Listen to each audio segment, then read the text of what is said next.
Hello and happy Friday, everyone, and welcome to Firstpost America. I'm Eric Hammond. We're live in the nation's capital of Washington, D.C.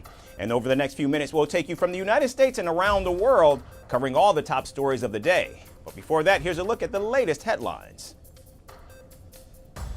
China levies 34% tariffs on all imports of U.S. goods from April 10th. After President Trump imposed steep new levies on Chinese goods, Beijing also takes the trade war to the WTO. President Trump unveils the first gold card, a residency permit sold for $5 million, as he pushes a legal route to American citizenship amid a crackdown on illegal immigration. The Kremlin says tensions around Iran's nuclear program can only be solved diplomatically. Russia also calls for restraint after President Trump threatened to bomb Tehran. Top congressional Democrats protest against the reported firing of General Tim Hoff as director of the National Security Agency, saying it makes the country unsafe. And families of Philippine drug war victims urge government to investigate attacks as threats, as they claim they've been targeted by a coordinated campaign of online harassment.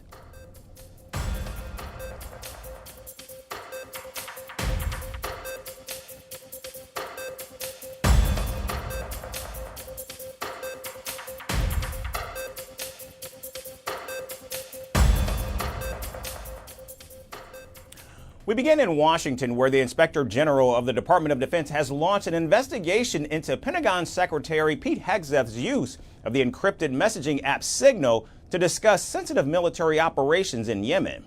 The probe follows a bipartisan request from the Senate Armed Services Committee after reports surfaced that the highly precise intelligence was shared in a Signal group chat that included a journalist.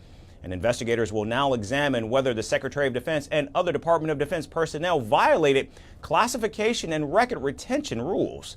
Last week, the controversy erupted after the Atlantic published messages reportedly sent by Defense Secretary Hegseth. These texts allegedly contained detailed operational plans for airstrikes against Houthi rebel targets in Yemen. And among the details shared were the launch times of F-18 fighter jets, bomb drop schedules, and of course the timing of naval Tomahawk missile strikes, all before the operations even took place. However, when the Defense Secretary was asked about sharing the war plans, he dismissed concerns about sensitive information being shared in messages. Nobody's texting war plans. Well, I noticed this morning out came something that doesn't look like war plans. And as a matter of fact, they even changed the title to attack plans because they know it's not war plans. There's no units, no locations, no routes, no flight paths, no sources, no methods, no classified information. Now, despite the growing scrutiny, the White House has backed the Secretary of Defense strongly, denying that any classified information was in fact shared. In fact, they insist that the messages were simple team updates and contained no sensitive intelligence sources or methods. We have said all along that no classified material was sent on this messaging thread. There were no locations, no sources or methods revealed, and there were certainly no war plans discussed. However, legal and military experts argue otherwise. In fact, the Pentagon's own classification guidelines indicate that military plans of this nature typically require at least a secret classification with some real-time operational updates, potentially falling under an even higher level of scrutiny. In the coming days, as the review takes place in Washington, all eyes would be on the Pentagon and the answers that it provides. And moving on, a day after President Donald Trump unleashed tariffs, economists are warning that these tariffs will translate into a substantial tax increase for consumers, driving up prices across a wide range of products. The tariffs will have a significant impact on everyday goods in the United States. Let's break down where, in fact, Americans will see these prices rising, kicking in almost immediately. The steepest could begin with the morning coffee, almost all of which comes from Colombia, Costa Rica, Papua New Guinea, and others. Americans will also be paying more for shelf-stable items like sugar, rice, prepared soups, and nuts. Even olive oil prices are expected to shoot way up. Each year, about 95% of olive oil consumed in the U.S. is imported, with much of it coming from Italy, Spain, Tunisia, and Turkey. And it's not just groceries. Clothing and shoes will also be significantly affected by President Trump's latest tariffs. And analysts are saying the industry was blindsided by tariffs as high as 46% on goods from Vietnam and 37% on imports from Bangladesh. Now, this will impact major retailers including Nike, H&M, Gap, Amazon, Target, and of course Walmart. Moreover, a loophole that allowed Chinese companies like Shein and Temu to avoid tariffs on smaller packages is being closed. As per the White House, under the new rules, these shipments from China will face tariffs of either 30% or of their value or $25 per item. These additional measures come on top of already steep taxes on imports on apparel, especially on women's items. Last year, 97% of clothing sold in the United States came from abroad. Now let's talk about cars. Dealers predict a significant jump in vehicle prices by summertime, and popular brands like Toyota, Honda, and Subaru are expected to hit first. But eventually, nearly all vehicles will in fact be affected. Analysts predict an average price increase of around $6,000 per car. And finally, let's take a look at the expected price increases on electric items. Apple's iPhones, nearly all of which are made in China, now face a 54% tariff. Now, this could add roughly $250 or more to the cost of a $1,000 iPhone. Other electronics like televisions, computers, and gaming consoles will also see steep increases. Industry experts say current retail inventories might last a few months, but prices will likely climb by back-to-school season and the holidays.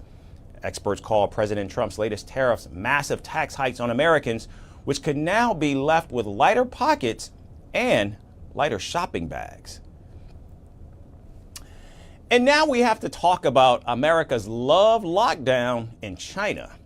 When it comes to matters of the heart, the U.S. government has officially swiped left. American diplomats in China have been reportedly handed a new directive: absolutely no romantic entanglements with Chinese citizens. Forget flowers, flirting, or forbidden liaisons. The policy affects diplomats, their families, and contractors with security clearances. The new rule aims to prevent espionage threats posed by honey trap operations. Here are more details in our latest report.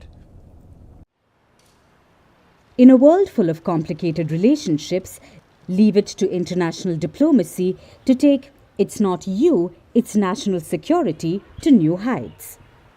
If you thought dating was hard before, try doing it with a security clearance. The United States government has quietly issued what might be the most awkward HR memo in history. American government staff stationed in China, plus their families and any contractors with security clearances, are now strictly forbidden from engaging in any romantic or sexual shenanigans with Chinese citizens. Yes, all of them. And no, not even just coffee. According to reports, the rule was put in place in January by outgoing U.S. Ambassador Nicholas Burns. Apparently, he wanted to leave behind a legacy of broken hearts. While some agencies already frowned upon cozying up with the locals, this full-blown Cold War-era flashback takes things to another level. Even back in the day, diplomats in other countries could flirt, date, and even marry locals. But in China, not anymore. Previously, the rule was limited to guards and support staff at U.S. embassies and consulates. But as of January, it's a complete romance lockdown on all the U.S. missions in mainland China.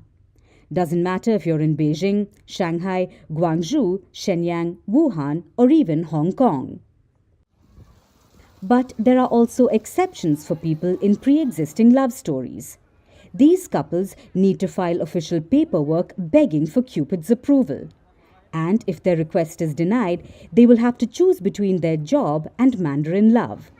And if you're found violating the rules, then the official will have to immediately bid goodbye to their posting in China. Romantic, right?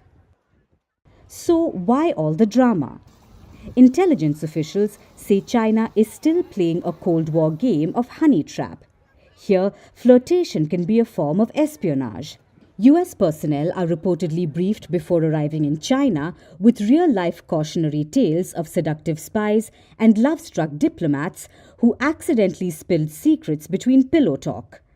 It's all very Mission Impossible minus the soundtrack. Back in 1987, similar policies were introduced after a US Marine in Moscow got a little too friendly with a Soviet agent. But those rules thawed out in the 1990s. Now, with diplomatic tension back in fashion, the romance ban has returned from retirement. Less swan song and more spy-proof chastity belt. Now, here comes the fun part. The new rule hasn't been announced publicly, but it has been communicated to the American staff through official channels, emails, and presumably a few awkward meetings. The State Department, in classic fashion, declined to comment. In the end, it seems love may conquer all, except government policy and classified security protocols. So for now, American diplomats in China are being reminded that while diplomacy may build bridges, flirting can burn them.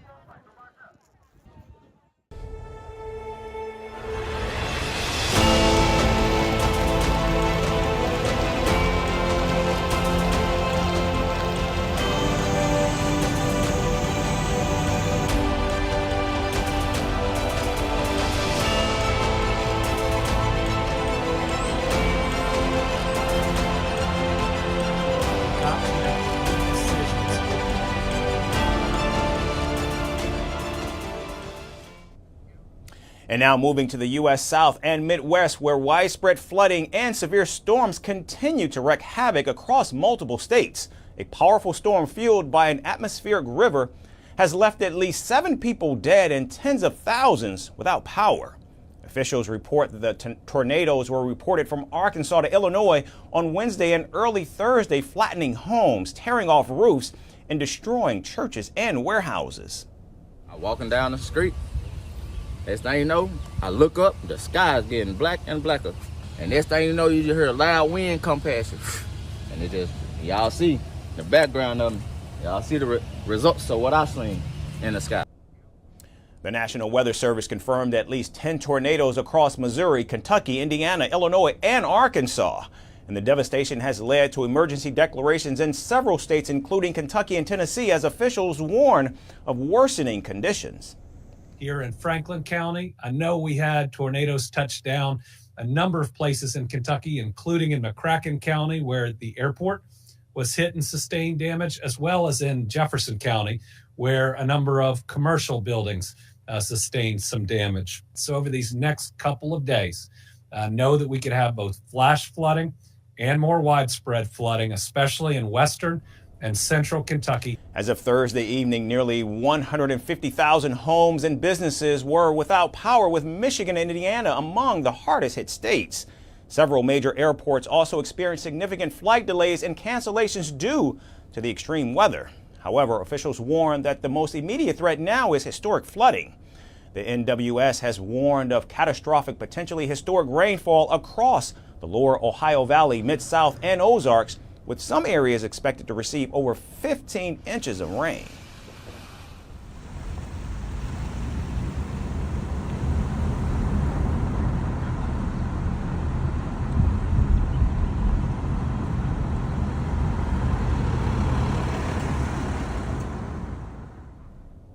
The severe weather has also impacted infrastructure. Local authorities reported at least 22 counties in the state sustained damages from a combination of tornadoes, strong winds, hail, and flooding.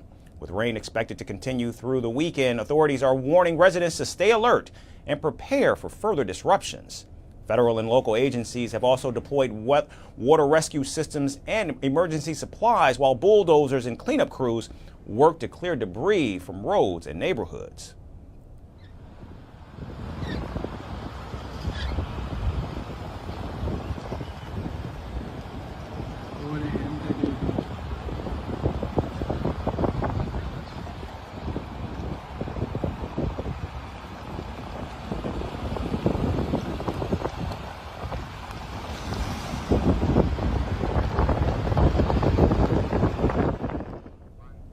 The Midwest and South have been hit hard by extreme weather in recent months, and many areas are still recovering from previous storms now face another round of destruction as communities brace for what could be one of the most significant flooding events in recent history.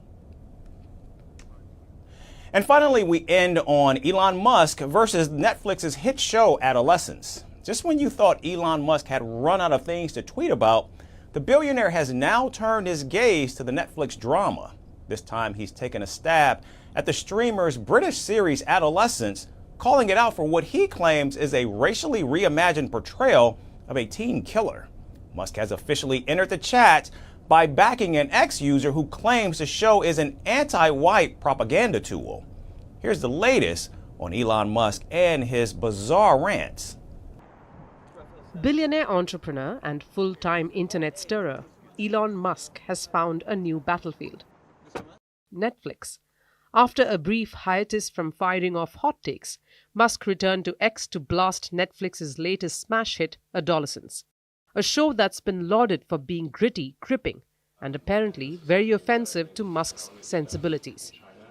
In an X post that criticized the show, Musk commented, "Wow."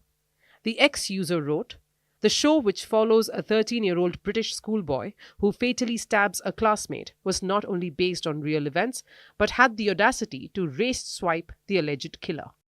According to the user, who Musk responded to, the killer was a black migrant, and the show changed it to a white teenager radicalized by online forums. His verdict? Just the absolute state of anti-white propaganda.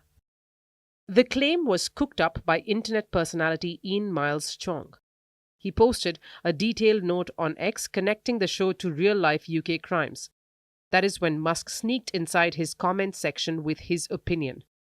And after this what happened, netizens had a field day. Someone wrote it stinks of whitewashing. While one user called the claims ridiculous, one emotional user called the show a rewriting of reality. One account dismissed the tweet as a complete lie. The show's co-creator, Jack Thorne, promptly pulled up to the drama in a damage control mode. Speaking on a podcast, he said, and I quote, "Are you kidding me?" He clarified that the story is not based on any one crime and called the whole race swap accusation both absurd and harmful. Jack Thorne elaborated that the show isn't about race at all. It is about masculinity, or more accurately, toxic masculinity. Additionally, it is also about the digital hellscape that's raising young boys today. He said, and I quote, "We're just saying, hey, maybe we should talk about what's going on with our boys before they start stabbing people." Fair point. The 4-part series, directed by Philip Barantini and starring British acting heavyweights Stephen Graham, Ashley Walters and Erin Doherty, dives deep into the psychological and social dynamics behind the tragic stabbing. It doesn't sugarcoat, and it doesn't shy away from the messy stuff either. And audiences are eating it up. Since its release on March 17, Adolescence has racked up a jaw-dropping 66.3 million views. That's not just a hit, that's a cultural moment. Yeah? Describe each other as friends then. So whether you think Adolescence is an eye-opening commentary on troubled youth or just more woke propaganda, one thing is clear. Netflix knows how to start a conversation, and Elon Musk knows how to hijack it. It's crazy. That's our show for this Friday, April 5th. I'm Eric Ham, signing off from our studios here in Washington, D.C. Thanks so much, everyone, for tuning in.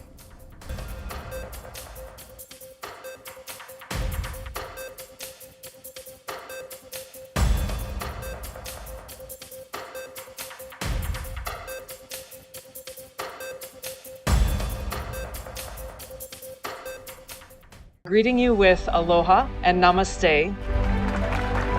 I love India. Presence, occupation of a territory by another country pertains to India, what we saw in Kashmir. How do you see Trump's America? Yes, the current administration behaves differently from the previous administration.